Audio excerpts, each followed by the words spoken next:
Tak Pavel Celta dnes tady ve studiu Snídaně s tebou naživo. Hrát bude dneska ještě jednou, ale teď se posouváme k tomu slibovanému tématu, které vlastně není úplně tak optimistické, co si budeme říkat. Dieta nikoho extra netěší, ale v tomhle případě je to docela veselý, protože spolu s námi je tady Lumír Nikl z ulice, v podstatě ale Václav Svoboda, který se sám rozhodl, že zhubne. A to docela teda významně, zhruba asi 25 kg, to už jsme naznačili. Tak ještě jednou hezké ráno. Hezké ráno. No a také Michal Matuška, jeho trenér, jak je vidět, paže, ty tam jsou. Pepek Námořník teďka trošku jako puknul závis.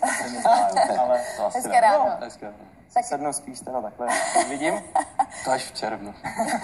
Tak my už jsme naznačili, že vlastně ta myšlenka zhubnout přišla od vás, Vašku, ne od Lumíra, ale od vás. Ve vašem soukromí jste se tak rozhodl, ale zároveň se vlastně trošku propojujete s diváky, kteří mají stejný zájem. A vznikl takový zajímavý projekt. Tak kdo o tom ví víc, Michal nebo vy? Michal. Michal, tak Michale, co to je za projekt? Projekt se jmenuje Do 100 na 100. Podle toho najdete i webovky do100na100.cz, Facebook do 100 na 100.cz. Takže jako do 100 kilo na 100%. Jo. To je pro Vaška, ale pro lidi je vlastně soutěž, která startuje 22.2. Všechno se dozví na tom webu, ale dneska to musí sledovat hlavně na tom Facebooku. Protože tam budeme lidem dávat všechny potřebné informace. Pak se vlastně odpálí ten web a tedy se budou moct začít registrovat. To vlastně psala Majda na Facebook Snídaně s tebou, psala, že to nemůže najít, takže ještě radši jednou ten pokyn pro Majdu teďka speciálně. Ano, Majdu zdravíme. Ať sleduje Facebook, ano. do 100 na 100.cz.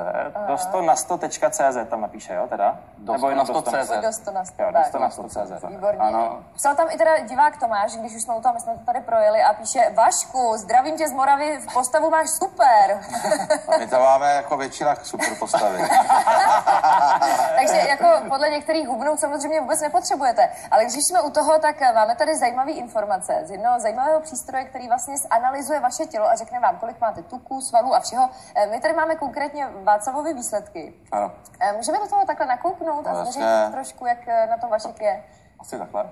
Ano, tak z toho vyčteme. Diváci nic neuvidí, vyčteme z toho ty základní informace o Vaškovi, protože ten přístroj v podstatě jakoby nejpřesněji změří to složení toho lidského těla.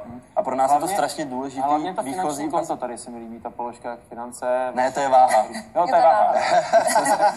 My to můžeme zkusit ukázat na kameru, takhle sválně, jestli divák aspoň uvidí jako ten princip teda té tabulky, jak to tam zhruba je. Takhle nějak to teda vypadá, ten test, jo. Vypadá to složitě. A jasně. A teda pojďme k těm složitý, jako. Těm hodnotám. Divák se na to může podívat a dozvědět mnohem víc právě na tom Facebooku, kdy teď je tam nahraný video, co to vlastně znamená. Kdybych vám to tady vysvětloval, tak jsme tady na 10 minut. To jo, ale dejme třeba příklad. Tak ano. Vašek kolik váží teda? Takže hodnoty, které to měření ukáže, tak je váha, to je pomocný ukazatel v podstatě. A teď kolik je z té váhy tuku? No, tak záleží, jaký tuk. Ten tuk v tom lidském těle je ve dvou formách a to je útrobní. To Vašek ani nevěděl, kolik má tady. To jsou ty játýrka jeho husí. A řekněme tomu, nebudeme uvádět číslo, ale kritický. jestli tady je norma, tak Vašek má tady. Dobře. A pak samozřejmě je tam i podkožní tuk. Ale to, co je, já bych spíš řekl ty pozitivní věci, které nám strašně moc pomůžou při tom hubnutí, a to je podíl aktivní svalové hmoty. Vaškova sportovní historie mu dává dobrý základ do toho, aby dosáhl toho svého cíle a byl do 100 kg na 100%. To je hezký. Tak kromě toho jsme ještě nastínili, musíme to zvládnout rychle, protože za chvíličku jsou další zprávy. Jak se to vlastně odrazí v ulici? Tak Lumír Nikl bude pochopitelně hubnout tím pádem taky. Co? Scénáristé. Jelikož je to moje vlastní iniciativa, tak byli trošku překvapení, protože scénáře se dělají vlastně půl roku dopředu cirka, takže si mu udělal trošku čáru přes rozpočet. Co stíhají, to upraví, jinak si to upravuju já sám na place, abych tam neříkal hovadiny, když teď nepiju, že jo, jím takhle a blablabla, že jo, tak abych nechodil na pivíčko a nejedu do babuček, no, tak asi takhle si to sám upravuju, ale jinak jako všechno jde to za pochodu a jako aby diváci hlavně nebyli překvapeni. Se bude Lumír ztrácet před očima. Ano, to je brácha Lumíra a no, štíhlý kluk. Přesně, hubenější mladší bratr. No ale máš ty za sebe nějaký takový svůj limit, jakože jednak dokdy to stihnout, to všechno, aby to bylo teda bezpečný. Hlavně mě zajímá potom, jestli je nějaká motivace. No, Vašek má nějaký cíl, což bych chtěl stihnout do konce června. Aha. 5 kg. Nestihneme. Já už tomu to řekl. Takže 100 kg do června. Já bych pod 100 kg do konce června.